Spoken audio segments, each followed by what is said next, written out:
Faisons la connaissance de Valérie, la gérante du restaurant Montmartre à Carthagène des Indes. Salut Valérie, je te remercie donc d'avoir accepté cette invitation.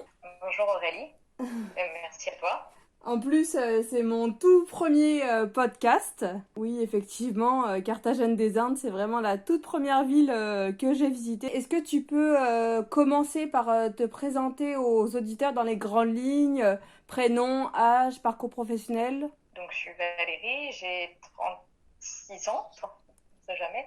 Et parcours professionnel, écoute, j'ai fait une école de commerce. J'ai ensuite travaillé en ONG d'abord, ensuite j'ai travaillé dans le conseil, en organisation et management, où j'étais spécialisée sur les problématiques des directions financières. Oui. J'ai quitté mon job en 2013 pour me lancer dans l'entrepreneuriat. Et en 2014, je suis arrivée ici en Colombie pour monter mon resto. D'accord. Donc du coup, ça fait 6 ans maintenant. Ça fait 6 ans que je suis ici et j'ai ouvert mon resto qui s'appelle Montmartre, qui est dans le centre historique de Carthagène, en janvier 2015. Donc ça fait 5 ans et demi seulement. D'accord. Comment est-ce que tu es passée donc d'une consultante en finance à la création d'un restaurant? Donc comment t'es venue l'idée et surtout pourquoi avoir choisi d'ouvrir donc un restaurant à Carthagène des Indes et non en France? Et écoute, ça faisait un petit moment, moi, j'adore la bouffe, j'adore l'astronomie de manière générale. Ça faisait un moment, je pense que depuis que j'étais en école de commerce, que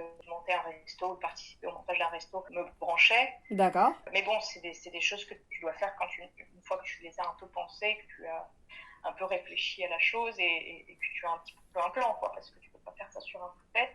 Donc c'était une idée un peu folle qui me trottait un peu dans la tête depuis un moment.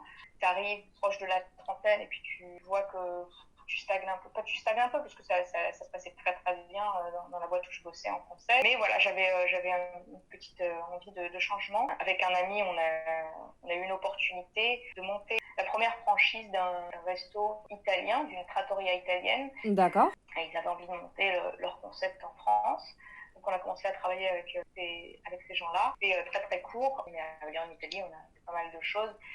On n'a pas réussi à trouver un local qui nous convienne à tous, etc. Ça a mis un petit peu de temps à mettre. C'est pas né à ce moment-là. Voilà, j'ai essayé quand même de monter quelque chose en France. Les Oui. prix sont complètement différents. Donc en France, du moins à Paris, si tu as envie de monter quelque chose, il faut avoir beaucoup d'argent. Et les banques sont pas...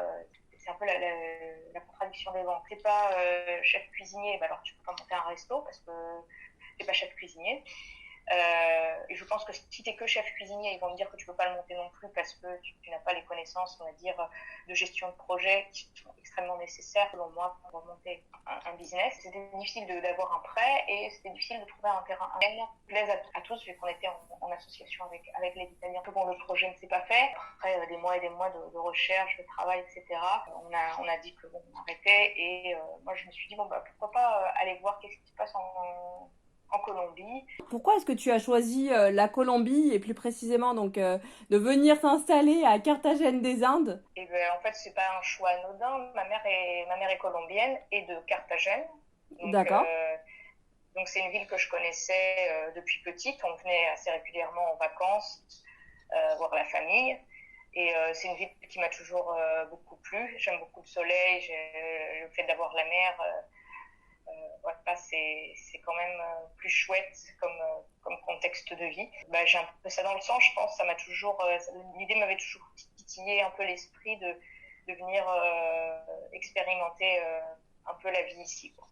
D'accord. Oui, parce que c'est vrai que t'es venu il y a seulement 6 ans, mais pourquoi c'est ce que tu t'es pas dit avant, tiens, j'aimerais bien me lancer dans l'aventure entrepreneuriale, venir habiter en Colombie. Parce qu'à un moment, on arrive à la trentaine et puis on a envie de changement.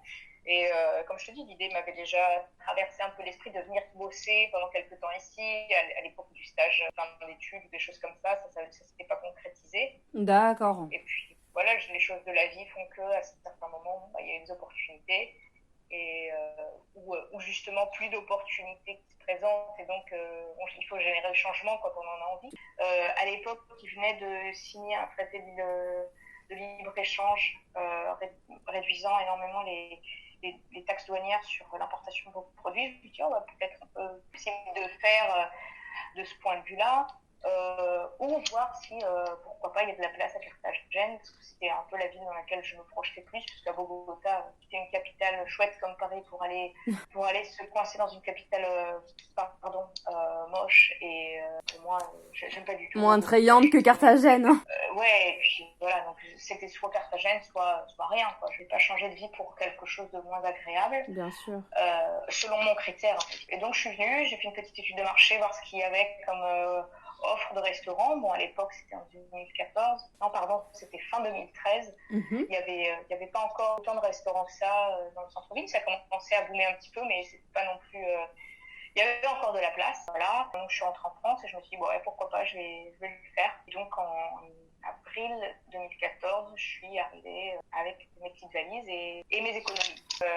Donc des économies qui m'auraient même pas suffi pour prendre un prêt en France. Avec mes petites économies, j'ai ouvert mon resto ici, à Carthagène. Donc c'est la question que j'allais te poser justement. Donc c'est beaucoup plus facile d'ouvrir un restaurant en Colombie qu'en France. Alors, est-ce que c'est beaucoup plus facile? Je sais pas. C'est moins cher parce que en France, je sais pas si dans des régions pareilles, mais tu as un pas de porte à payer pour acheter un fonds de commerce. Et le pas de porte, c'est en général minimum à Paris 50 000 € ou des choses comme ça.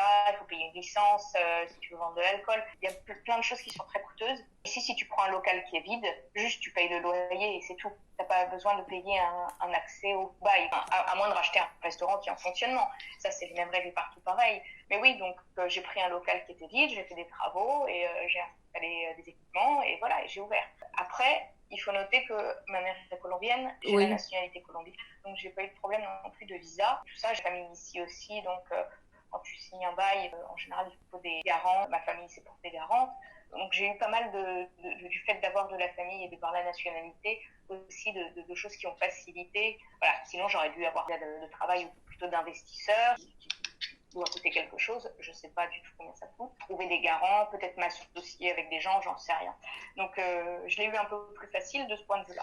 Alors que là, tu as pu le monter toute seule. Voilà, j'ai monté toute seule, j'ai pas eu besoin de dépenser quoi que ce soit en visa ni rien d'autre.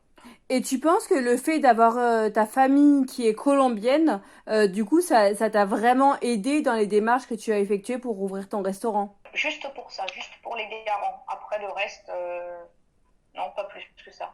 D'accord. Mes contacts ici, ou mes amis, ou les gens avec qui je suis, c'est pas forcément des gens qui sont en lien avec ma famille, voire pas du tout. Mon groupe d'amis, c'est plus des gens soit du secteur de l'hôtellerie, de la restauration, des expats. Le fait d'avoir de la famille ici, ça n'a pas plus aidé que ça. D'accord.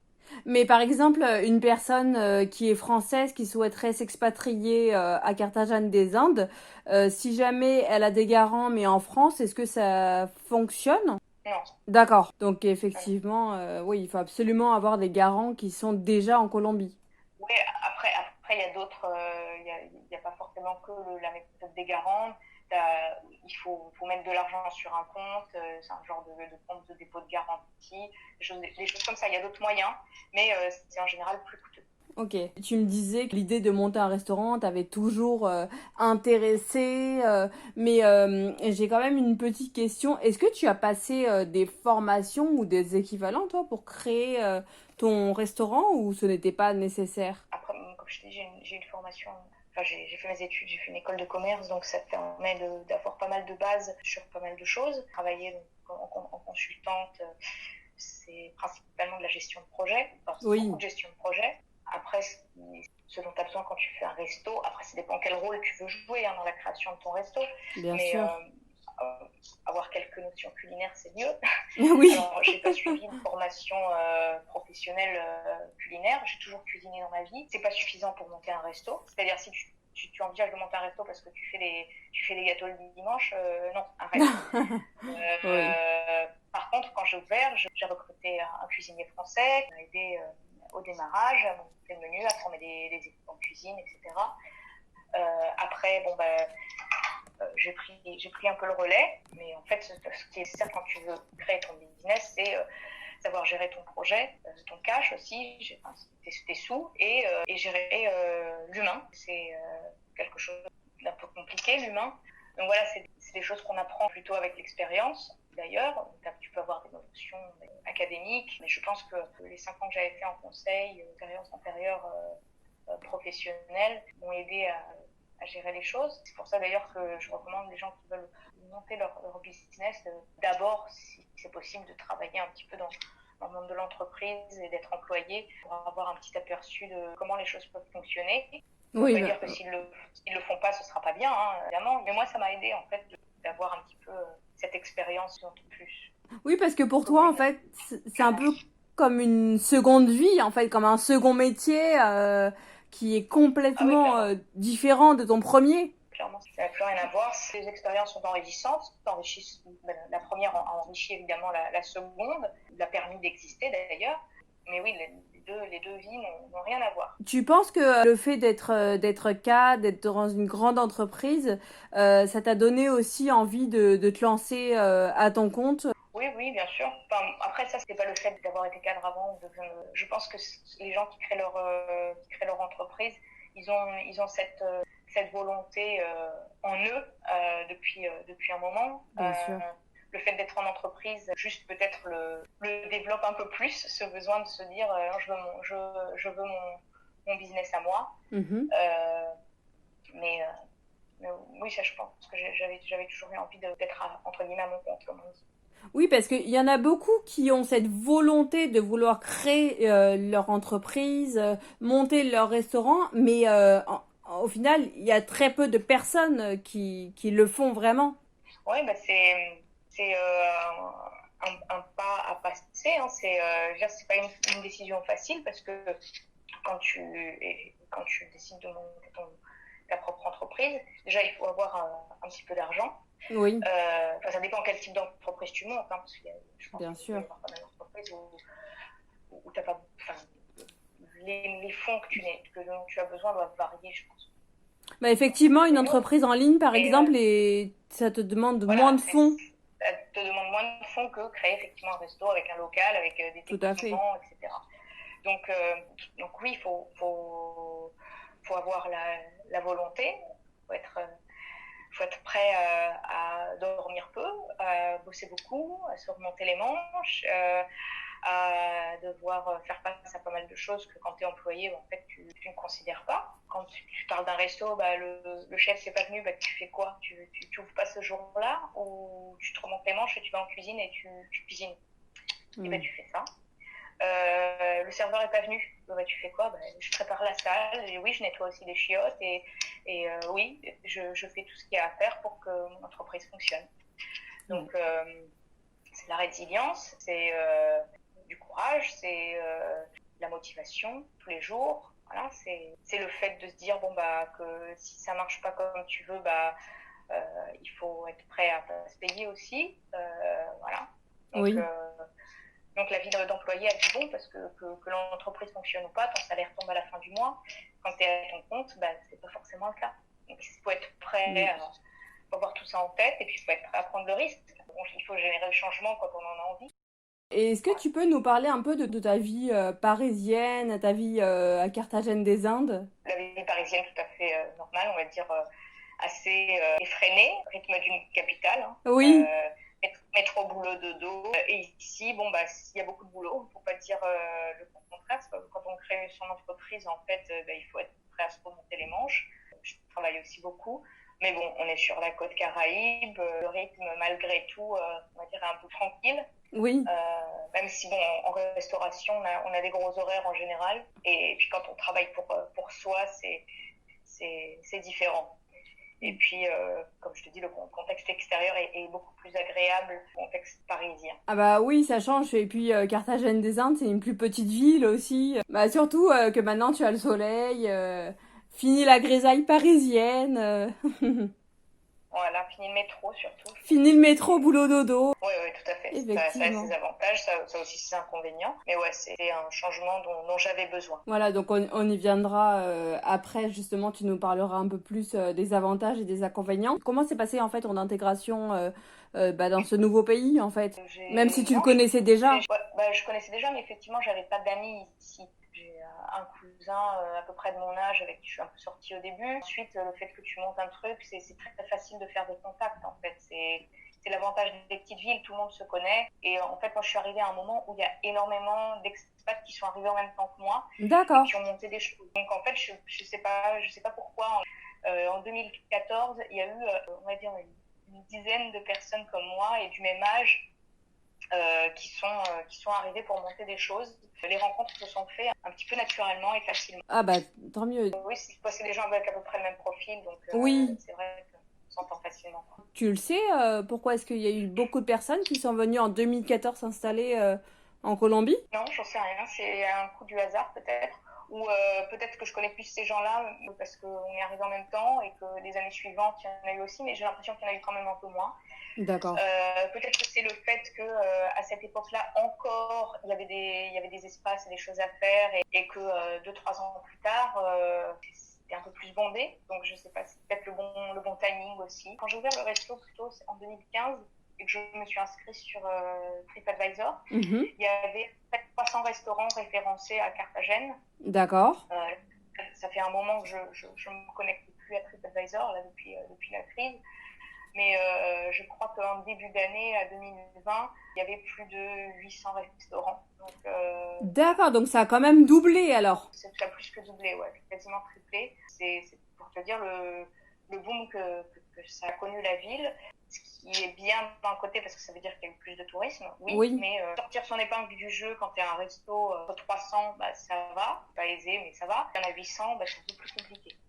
Voilà, quand il y avait moins d'offres, les gens se tournent peut-être plus facilement vers toi. Quand il y a beaucoup d'offres, bah, c'est un peu dilué dans la masse des offres. Quand tu t'es lancé en 2014, donc fin 2013, est-ce qu'il y avait d'autres restaurants français ou tu étais la seule sur le marché à Carthagène? Non, il y avait un autre restaurant, enfin, il y avait donc la brioche qui était plus sur de la viennoiserie et des choses comme ça. D'accord. Oh là là, qui est a priori toujours là, mais maintenant avec la crise, on ne sait plus qui a fermé et qui n'a pas fermé, qui est un restaurant aussi français. Et il y avait le restaurant fait du Sofitel Legend Santa Clara, qui est le 1621, mais on n'est pas du tout sur la même gamme de prix. D'accord. Un restaurant de haut luxe, quoi. Oui. Donc, on était 4 offres françaises, dont une vraiment extrêmement luxueuse. On va dire les trois restos un peu français, quoi. Et un qui était vraiment restaurant. Depuis, il y en a un qui a ouvert il y a un peu plus d'1 an maintenant, et on n'est pas exactement dans le même quartier. D'accord. Oui, c'est vrai que toi, pour rappel, hein, pour les personnes qui n'ont pas vu ma vidéo, d'ailleurs, on aperçoit ton restaurant avec cette très belle devanture. Là, c'est là où est tout le travail de faire du bon boulot, de faire de la communication un petit peu. Voilà, les réseaux sociaux sont très utiles pour ça. D'accord. Et ils sont aussi développés qu'en France. Bon, par exemple, je sais que un restaurant, enfin quelqu'un qui souhaite monter son restaurant ou même une entreprise, on ne peut pas se passer des réseaux sociaux. Est-ce que à Carthagène des Indes, ça fonctionne de la même façon ou il y a d'autres manières pour se faire connaître? Ça se passe comment en fait? C'est partout pareil. Hein. Après, toi, t'es venu parce qu'on est en Colombie, qu'on n'a pas Internet. Non, ça fonctionne exactement pareil que dans les pays développés. Notamment quand c'est une destination comme Carthagène de villégiature et on va dire Carthagène c'est un petit peu le Saint-Tropez colombien quoi. Donc Oui. t'es obligé d'avoir les moyens de communication les plus fonctionnels, performants et d'avoir une offre à la hauteur de ce que les gens attendent quand ils viennent ici quoi. D'accord, parce que oui, effectivement, comme tu le disais tout à l'heure, Carthagène des Indes, c'est la ville la plus visitée de Colombie en plus.